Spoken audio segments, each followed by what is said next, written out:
نه No.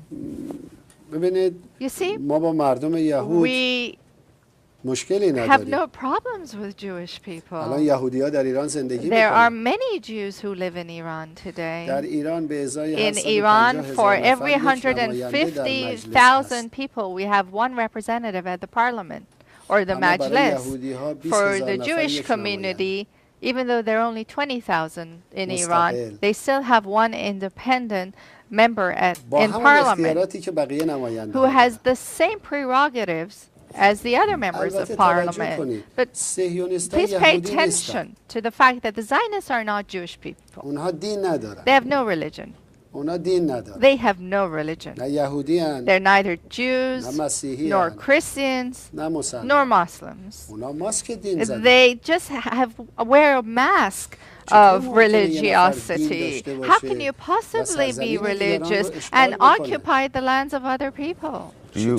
How can you call yourself a religious person and kill women and children? Well, they come from a history. Women and children were besieged and as a result cannot have access to medicine. Mr. President, do they not, I know you've denied this for some reason, but do they not, the Zionists as you call them, do they not come from some history of persecution? Do they not come from the deaths of millions of men, women, and children? Is there not a birth, no birth in that? You don't think that happened? You see, first and foremost, they just simply don't allow anyone to freely discuss the history that happened. They're just saying this is our account of the history and this is what happened and everybody else just listen to it. Let's just assume. No. You see, what I'm saying is let more research be done on that history. There is a claim that the extent of the calamity was what it was.